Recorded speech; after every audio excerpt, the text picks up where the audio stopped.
Salut les Vikings, on se retrouve chez Monsieur Pierre Asselin qui nous accueille dans son atelier Viking de Ouistreham, la société Mice Place. Et c'est lui qui nous a fait tous les cordages à bord, c'est de la balle. Il nous a préparé des petits tutos simples pour aujourd'hui. On est parti.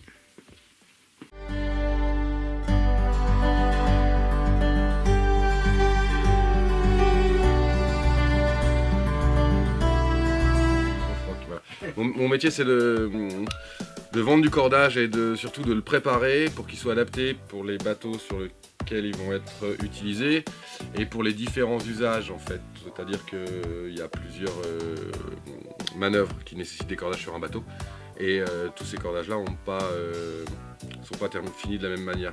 En fait toi ton boulot c'est de faire en sorte que en fonction du type de bateau et du besoin que tu vas faire avec ce bateau, si tu veux faire de la régate, de la croisière, c'est de trouver le cordage adapté à chaque manœuvre et d'accompagner le client là-dedans. Le cordage adapté et surtout comment préparer de la bonne manière.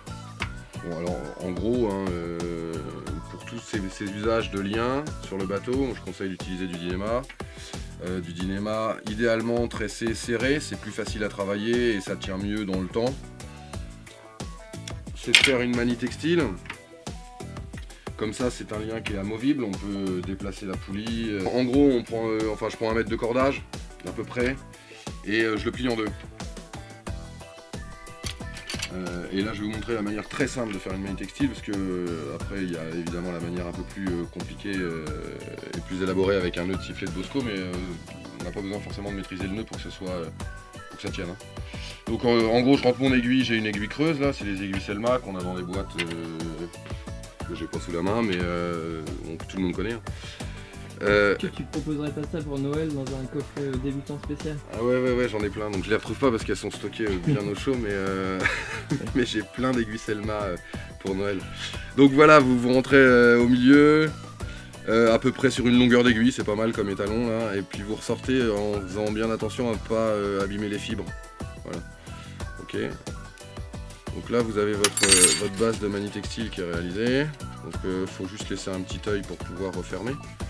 Et en gros, bon voilà, ça c'est la manie. Donc, je vérifie juste que ça soit la taille adéquate.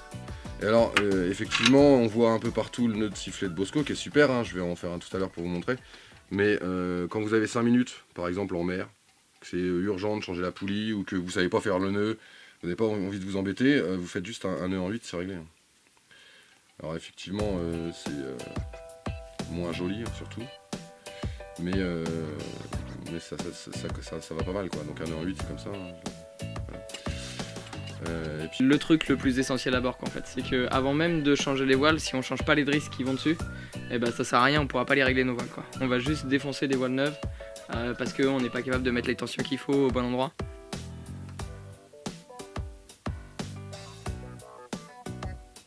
Donc voilà, là c'est la première étape. Alors bon, on a un indice déjà, il faut que ce soit symétrique. Donc, ça se voit pas bien comme ça, mais là c'est symétrique.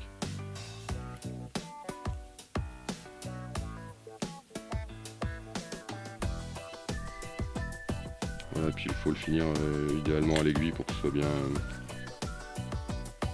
serré quoi.